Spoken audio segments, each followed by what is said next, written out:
बिस्मिल्लाहिर्रहमानिर्रहीम अस्सलाम वालेकुम। मैं आपको अपने चैनल किचन कुकिंग टाइम में खुशामदीद कहती हूँ। आज मैं बहुत ही झटपट तैयार होने वाली मज़ेदार सी रेसिपी स्कंजबीन की बना रही हूँ। ये बनानी बहुत ही आसान है, जिसके लिए मैंने 4 लीमू लिए हैं और इनको मैं हाफ़ कटिंग कर लूँगी दरमियान से। 2 पीसेस बना लेंगे सारे इस तरह इनके।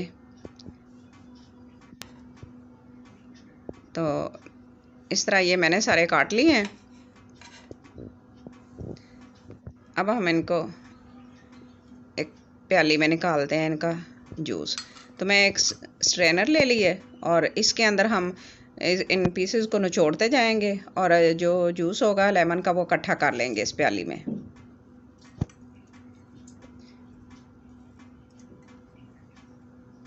और इस तरह 1 बाय 1 सारे लेमन के जूस निकाल लेंगे। इस तरह बनाना बहुत ही आसान होता है। मैं इनको इकट्ठा करके रख लूँगी जूस को।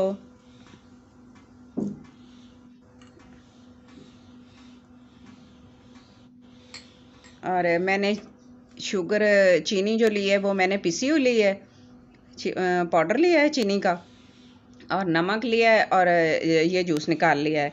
तो मैं 2 गिलास में बनाऊंगी और 2 टेबलस्पून मैं नींबू का जूस डालूंगी एक गिलास में। इस तरह 2 टेबलस्पून एक गिलास में नींबू का जूस डाल लेंगे और दूसरे गिलास में भी 2 टेबलस्पून ही डालेंगे।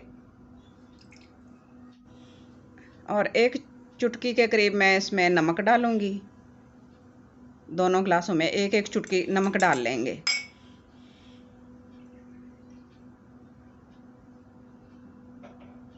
और इसको मिक्स कर लेंगे। और फिर मैं 1 गिलास में चीनी डालूंगी।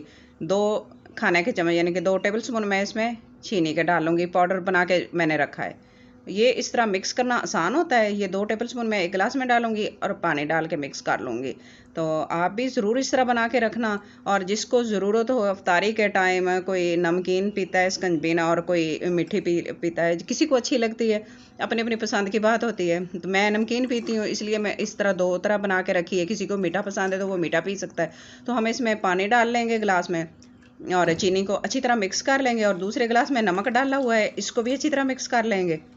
नमकीन स्कंजबीन और मीठी स्कंजबीन 2 तरह की तैयार हो गई है। तो इस तरह अपने दस्तरखान पर बना के रखें और जिसको जो ज़रूरत हो वो उसी तरह उस चीज़ को ले ले और इस्तेमाल कर ले, जितना बनाना हो। तो मुश्किल नहीं होती हमें इस तरह बनाने में। 1 गिलास नमकीन बन गया और 1 गिलास मीठा बन गया। तो इस तरह मेरी स्कंजबीन की आज की रेसिपी झटपट तैयार हो गई है। मुझे उम्मीद है कि आपको ये ज़रूर पसंद आएगी। और अगर पसंद आए तो लाइक करना, शेयर करना, सब्सक्राइब करना और कमेंट बॉक्स में मुझे ज़रूर बताना कि कैसी लगी है।